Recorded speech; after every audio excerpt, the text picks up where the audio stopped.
Hi hello అందరికీ నమస్కారం అన్న. అందరికీ శుభోదయం. ఈరోజు ఈ వీడియోలో మదనపల్లె మార్కెట్‌లోని దిగుమతి ఏ విధంగా వచ్చింది? అలాగే ఏ విధంగా ధరలు ఉండబోతాయి ఈరోజు? స్టాక్ ఏ విధంగా వచ్చింది? 6 గంటల 40 నిమిషాల వరకు స్టాక్ ఏ విధంగా వచ్చింది? అలాగే ధరలు ఏ విధంగా ఉండబోతాయి అనేది ఈ వీడియోలో చూద్దాం. వీడియో చివరి వరకు చూడండి అన్న. అలాగే వీడియో చూసేవాళ్ళు ప్రతి ఒక్కరు లైక్ చేయండి. ఈరోజు అనగా 24వ తేదీ ఫిబ్రవరి నెల 2026. మీకు ఎవరికైనా తక్షణ, నందక, భూవరం, టపాకాయ కావాలంటే మాత్రం కాయ సైజు, షైనింగులకి అలాగే ఫ్లవరింగ్ నుంచి కాయ రూపం రావడానికి బాగా ఉపయోగపడతాయి బయోన్యూట్రియన్స్. మీకు కావాలంటే కింద కనపడుతున్న నెంబర్‌కి కాల్ చేసి ఆర్డర్ చేసుకోవచ్చు.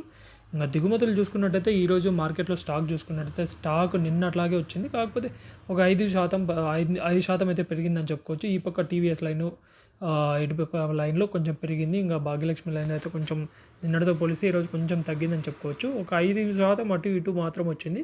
మరి ధరలు ఏ విధంగా ఉంటాయని చూడాలా. చాలా డౌన్‌గా అయితే నడుస్తున్నాయి మార్కెట్‌లు. నిన్న మదనపల్లి మార్కెట్‌లో సూపర్ టాప్ రూ. 250, ములకల్చర్లో రూ. 180. ఎక్కువ డౌన్ అయితే అయింది మార్కెట్. నిన్న మరి ఈరోజు ఏ విధంగా ఉంటది మార్కెట్ అనేది చూడాలి. స్టాక్ కూడా అదే విధంగా వచ్చింది. మరి ధరలు ఏ విధంగా ఉంటాయనేది, ఎందుకంటే ఎక్స్‌పోర్ట్‌లు అయితే ఏమి అవ్వట్లేదు కాబట్టి ఈ ధరలు అయితే తక్కువ నడుస్తున్నాయి. మార్కెట్ డౌన్ నడుస్తుంది. ఇవి ఈరోజు ఇప్పటి వరకు మార్కెట్‌లో ఉన్న అప్డేట్స్. ఇలాంటి అప్డేట్స్ కోసం మన ఛానల్ సబ్స్క్రైబ్ చేసుకొని పెట్టుకోండి. Thank you.